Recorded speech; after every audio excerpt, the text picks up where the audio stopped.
Good morning, Elevate Christian Church. We are kicking off our new series today based around the second part of the Ten Commandments. We already went through the first five. We are now kicking off the second five. And to really start off this series as best we possibly can, I figure what better way than to just make fun of myself for the first 5 minutes we get to talk about the second part of the Ten Commandments. So, as my family members at least know, I am not much of a gearhead. I am not great at working on my car. Normally, I would lift up the hood of my car, and I'd just see a jumbled mess of metal and pipes, and I have no idea what those things do. Thankfully, over the last several years, I have discovered that YouTube has lots of videos to help you fix your car because I have an old, junky 2006 Mercury Montego that wants to fall apart every single day, and I don't have the time or the resources to get this fixed all the time. In fact, if you followed me anywhere, you know that I have a back brake light out. That is because the only place that I can buy a brake light is from Ford for $1,200. So that brake light is staying out.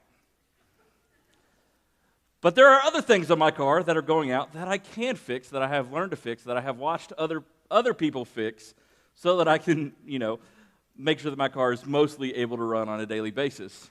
One of these occasions included me trying to change the brakes on my Mercury Montego. I assume the person laughing was the person that helped me change said brakes because it was a long ordeal. It was a long process. I've changed brakes on other cars before. In fact, my son's Ford Focus, I've changed the brakes on a number of times. It's really simple. I'm going to try to break this down in layman's terms for those of you who don't know what I'm talking about, because I honestly don't completely know what I'm talking about. But all you've got to do to change the brakes is you take the wheel off the car. You take this little C-clamp off of this round metal disc, and inside of that little C-clamp are your brake pads. Those are very important. Those make your car stop. I have changed plenty of them where there was no more of those pads left. So I needed to change it on my Ford Focus. It was really simple. I clamped down. There's these two little pistons you've got to push in. You install the brake pads, put them back on the little metal circle, and you tighten the bolts. Done. The Mercury Montego, however, was not that simple. Myself, Robert Harlemert, kind of Jonathan, he was supervising, all helped me change the brake pads on my 2006 Mercury Montego, and it took us no less than 5 hours. Because, of course, Ford, when they made the Mercury Montego, decided that you had to have a special set of tools just to be able to push the pistons in on the C-clamp. So we spent a solid 2 hours trying to do it ourselves without buying the tools, only to realize we needed to go rent the tools from our local auto hardware store, which finally, once we did, the job went slightly quicker than it was before. We got the brakes changed. The car works. It does stop pretty well. But the maintenance was done. What we thought was going to be a simple job, because Rob has changed brake pads in his cars before, I've changed brake pads in other cars, I thought this would be a very, very simple job. Thought it may take a little bit of time, but I thought it would be simple. Turns out, working on your car is not all that simple. I did the same thing when I had to change the engine mounts on my son's car, trying to fix my car from rattling, sounding like it was going to explode. It was a job that I thought would seem simple because the people on YouTube made it look simple, but it turned out to be pretty difficult. I'm sure some of you guys can relate with me that maybe you think the simplest thing to do with your car is to take it to the dealership and let them fix it. I tend to agree with you on that now. However, there are other things in life that seem simple that actually turn out to be somewhat complicated. I think this is what we see with the Ten Commandments, to be honest, because this whole second half of the Ten Commandments is based around how we interact with other people. If you were here for the first half of the Ten Commandments, you know that it was mostly based on our relationship and how we interact with God. However, the second five is all about how we deal with the people and the relationships around us. And so we get to start off with the easiest one today. I thought we could read this and it would be really simple. I could just read it for you. The sermon would be over because hopefully we have no one in here who struggles with this. It's, you shall not murder. That's number 6. So if anybody struggles with murder, I guess tell me in private. Please don't raise your hand. It's something that when I read the Ten Commandments, I see you shall not murder. Great. Check. Got that one done. Of all 10, I at least know I've got one. I'm not murdering anyone. Therefore, I am safe. But then, something that seems so simple as do not murder, we find Jesus seems to make it a little bit more complicated. We're going to be in Matthew chapter 5 this morning, where Jesus starts to teach about this sixth commandment, do not murder. So if you will, turn there in your Bible. You can find them on our notes through that QR code. If you want to throw that back up on the screen real quick, it's going to be a second before we start reading. All of the sermon notes are right there for you to follow along with, and you'll be able to read right along with what we're talking about this morning. But since we took a break from the first five, I want to make sure we're all on the same page when it comes to even why we need to study the Ten Commandments. Why do we even have them?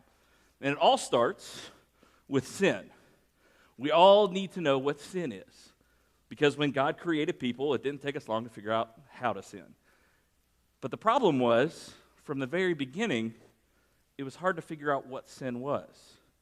You see, sin in its most basic form, if you're studying the word that we translate as sin, it's an archery term. It's a word that they would use when they were, pulling an arrow back. This is something I also know a great deal about, archery. You let loose the arrow, and as the arrow is flying towards the target, if you hit the target, great. If you miss, they would use that word for sin. And so sin is this archery term, which means to miss the mark, to miss the target. So God, when He created us, He created this target of the way we're supposed to live. He created this mark that we're supposed to hit, and when we miss, we know that that is sin. So basically, anything that God did not design us to do, we can simply say that's sin. But the problem with us humans is when you make something simple, we find ways to screw it up. Some of us like to make a really big target, so it's easier to hit. Some of us like to make a little bitty target, so it's harder to hit. And so God had to institute a number of rules, a number of laws, which we see in the Ten Commandments, which we can also find in Leviticus, that are just tons and tons of rules outlining what the target looks like. It's very descriptive if you've ever read Leviticus. There are tons and tons and tons of rules that help us see why the rules are the way they are. It helps us really define what that target looks like. God got into great detail at this point, but we simplify most of those rules within the Ten Commandments. And so you see stuff like do not murder. We'll talk about not lying. We'll talk about not coveting. We'll talk about we've already talked about the first five, where you're not supposed to have any other gods before our God, so on and so forth. All of these rules can kind of be summed up in those 10. So what Jesus does in Matthew chapter 5 is this is the most famous sermon. He actually quotes a lot of these 10 commandments in this sermon in Matthew chapter 5. First and foremost, he mentions this one about not murdering. But what Jesus does is he takes what I thought was a simple idea, and it seems like he makes it more complicated. So let's read this together, and then let's break this down. This is, again, Matthew chapter 5. We're going to start in verse 21. Here's what he says. You have heard that it was said to those of old, you shall not murder. And whoever murders will be liable to judgment. That's what we just talked about. But I say to you that everyone who is angry with his brother will be liable to judgment. Now, I thought we were trying to make this simple. I thought God didn't want us to sin. I thought God wanted us to be able to easily hit the mark, and most of us had it down when it was simply do not murder. But now Jesus is saying that anyone who is simply angry is liable to the exact same judgment of someone who commits murder. And so what Jesus says right in the very beginning is that being angry is like murder. That seems really harsh. It seems really unfair. I was angry this morning. I told Rob, I don't want to preach about stuff like this anymore because Satan tests me as I'm coming to church. Everything that I would normally do on a typical Sunday did not work. My alarm didn't wake me up on time. The McDonald's that I always stop at and get my sausage biscuit and small Diet Coke was closed when it's always open. Then, on my way down Nicholasville Road, I literally hit every red light but one. You want to talk about a trifecta of stuff that's going to make me angry on a Sunday morning? That'll just about do it. And I think that's true for a lot of us, though. There's a lot of simple things that happen in our lives that will make us angry. I mean, anybody that's ridden with me at almost any point in my life will tell you, traffic will make me angry. And do I really have to be punishable to death of sin, from sin, all because I'm just a little bit mad that the person in the far left-hand lane knows they should be driving in the far right-hand lane but chooses to drive slow in the left-hand lane? That just doesn't seem fair. So Jesus is setting this super high standard that I feel like none of us are really able to follow because, again, we as humans, we get angry about silly, stupid things. So why do I have to suffer judgment for simply being angry? Well, he gives us a little bit of the why after this. I'm going to go back and read verse 22, except I'm going to read it in its entirety, and we're going to see that there's a few reasons why Jesus says you need to not be angry. Here's what it says. But I say to you that everyone who is angry with his brother will be liable to judgment. Whoever insults his brother will be liable to the council, and whoever says you fool will be liable to the hell of fire. So if you are offering your gift at the altar, and there remember that your brother has something against you, leave your gift there before the altar and go. First be reconciled to your brother, and then come and offer your gift.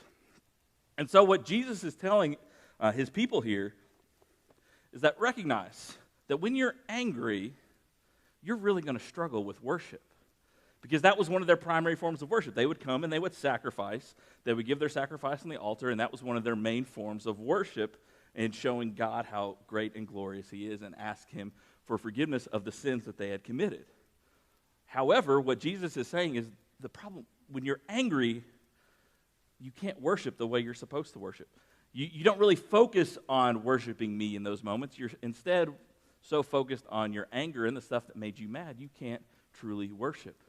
So part of the reason that Jesus is setting this super high standard is because he wants his people to realize that you've dedicated one day for me. We talk about it in the first part of the Ten Commandments, that the Sabbath is supposed to be a holy day.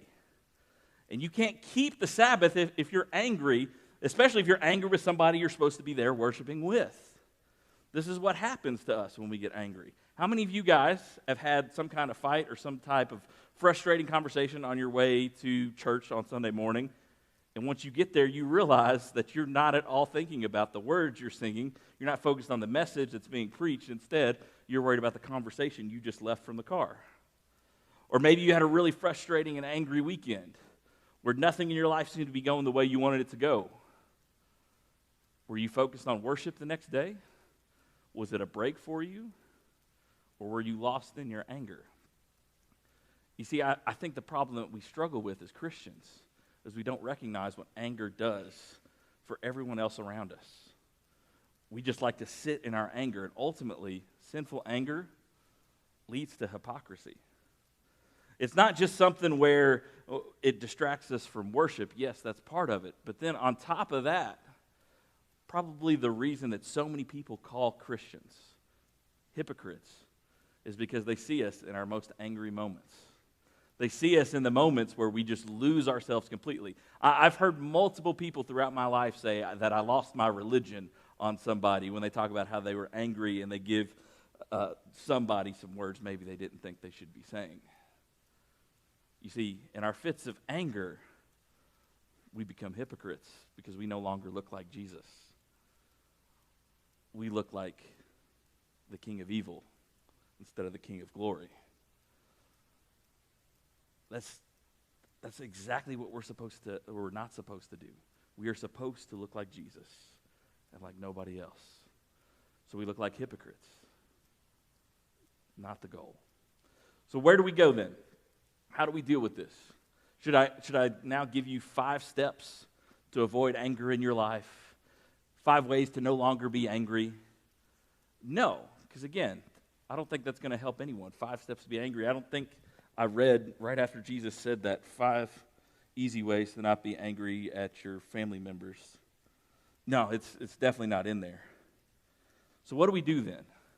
How do we move from being people who are angry to people who are like Christ? Well, the best way I can sum it up for you is through the life experience that I've had. When I was in college, I was a pretty angry person. I was a pretty angry person in high school. I got angry over the stupidest things. In fact, while I was at KCU playing football, I worked really hard from my freshman year to my sophomore year because I made a position change and I really, really, really wanted to get to the point where I was playing, where I was starting. I was really excited to be a running back at KCU. I wanted to be one of the, they just started their program. I wanted to set the tone for who was going to be the leading rusher all time at KCU. So I worked really hard that summer. I lifted a lot of weights. Somehow I got faster in that moment. And when we got to spring practice, or when we got to fall practice, I was one of the best performing players in practice. In fact, I sat in tons of meeting rooms with my fellow running backs where our coach told everybody in the room that Dawson's the only person who's running the plays correctly. He's the only one that is doing exactly what we've taught you all to do, to which I wore that as a badge of honor. I had the best stats in practice. I had the most rushing yards in practice of all the running backs. But when the game came, I never got above third string. Somebody started the game, there's somebody else that came in after him, and usually somebody else who came in after that guy before I ever even got the chance to play. And I'll be honest, it made me so angry. I was the one putting in the work. I was the one who stayed before practice, who stayed after practice, who was trying to set the tone for everybody else. I thought I was the one who was doing everything the right way, and yet I was the one who didn't get to start. I barely even got to play. And it made me so angry. But then, after my sophomore year, in the summer going into what would have been my junior year, I went on a mission trip. And suddenly, my world was turned completely upside down. I got to see what poverty was really like. And it wasn't just like the videos or the infomercials you see on TV. It wasn't the way that people had described it to me in movies or TV shows. I actually got to see it with my own eyes. I got to smell it with my own nose. And I just remember that whole trip that I was sick to my stomach because of the way that I had lived up to that moment. I had been so busy being angry about the stuff that I wanted that I got lost in trying to be like Jesus. And so suddenly, my life took a complete shift going into what would have been my junior year at KCU. And I transferred to Johnson University. It was Johnson Bible College at the time. And I still decided that I wanted to play a sport. I decided to play basketball. I wanted to play it at KCU, but that was a whole other issue that made me angry. So I come to Johnson University. I start to play basketball. But suddenly, when I don't start, when I don't score a lot, when I come off the bench, I wasn't angry anymore. Because suddenly I realized that Jesus really didn't care about sports the way that I did. Jesus didn't care about basketball the way that I did. Jesus didn't care about football the way that I did. In fact, a lot of the things that I had serious passions for before, Jesus didn't care a lot about those at all. And I realized it was on that mission trip that I needed to live my life to try to look more and more like Jesus. And so the answer to how do I stop being angry is not a laundry list of what not to do, which is what we treat the Ten Commandments as most of the time. We look at it as, okay, I shouldn't do this, I shouldn't do this, I shouldn't do that. Instead, what Jesus is trying to show us when he brings this up in Matthew chapter 5 is we're supposed to start looking a little bit more like him, which makes so much more sense. Because when I read that verse for the first time, when I read Matthew chapter 5, and it said that anger would lead you to the same judgment as murder, my mind instantly goes back to multiple times in the Bible where I know that God was angry.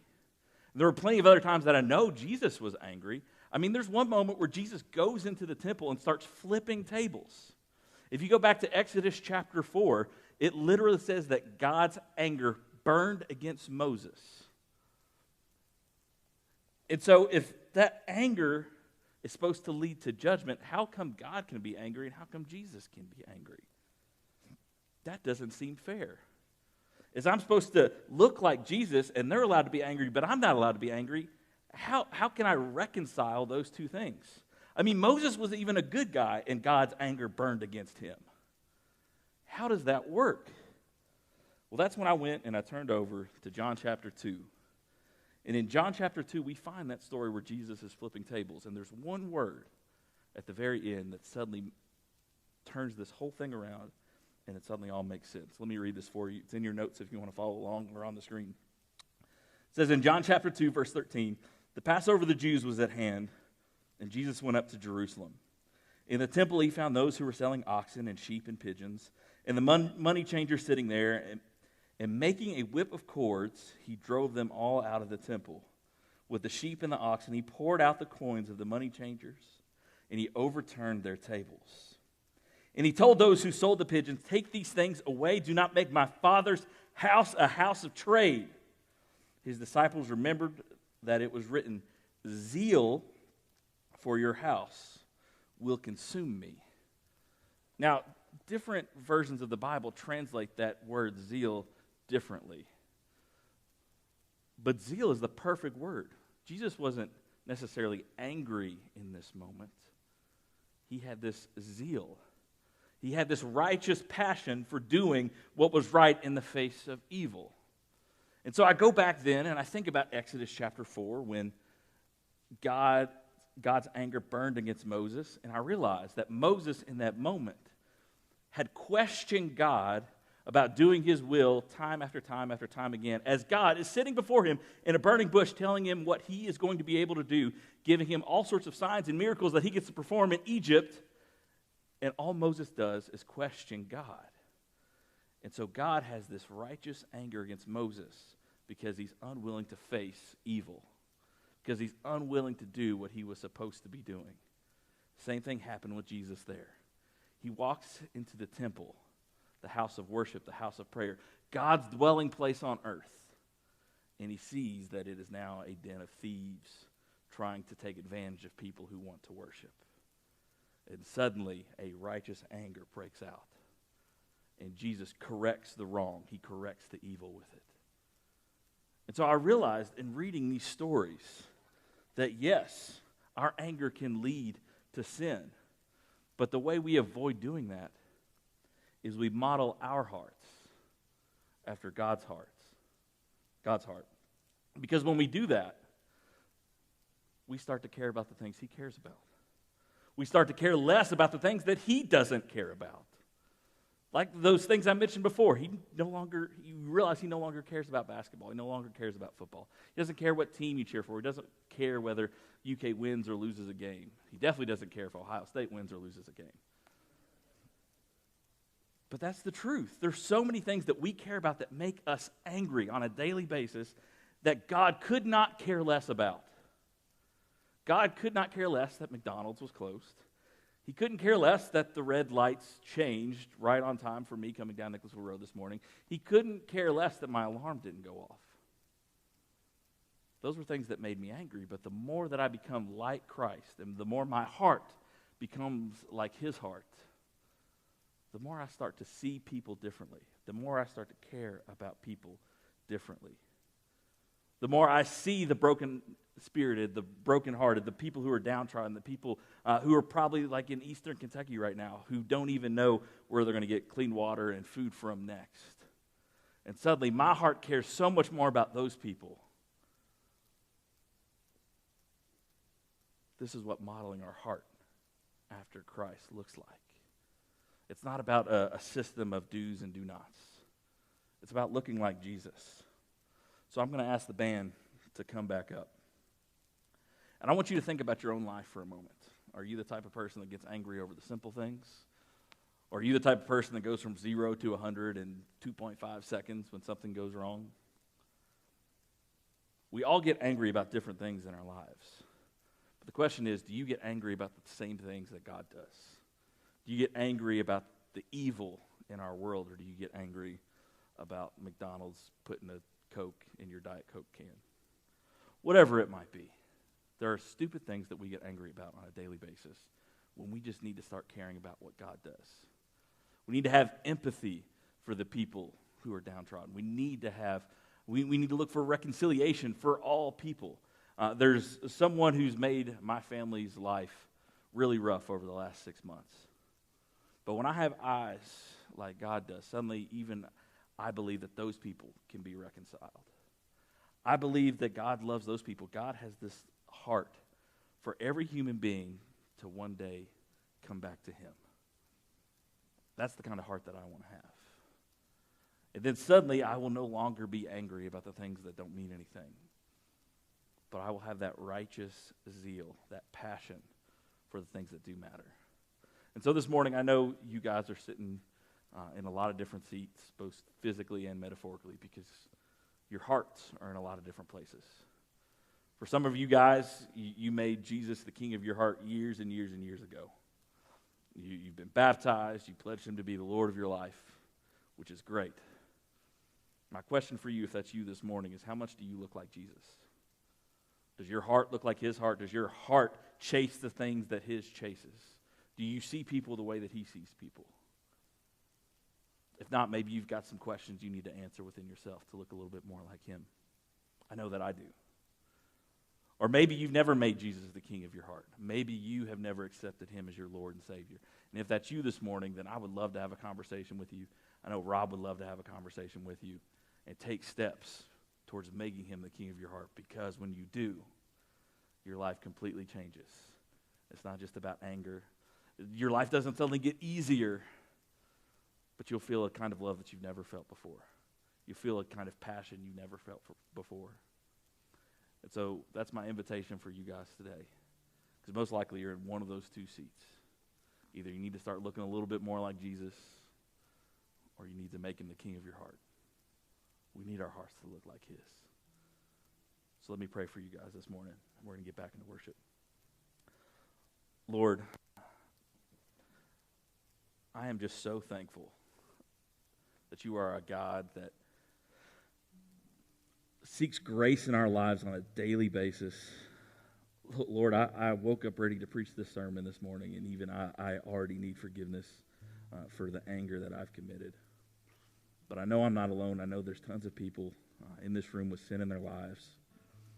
And Lord, I just pray that you would have grace and mercy on them, but also to give us a righteous passion that when we go out of here, we will see tons and tons of people who you want to come back to you. Lord, I pray that we would be the best examples that we can be in each and every one of those situations as we meet the people around us, so that they too can come to know you and the love that you have for each and every one of us. Thank you for your forgiveness, Lord. I lift these prayers up to you, and it's in your Son Jesus' name that I pray.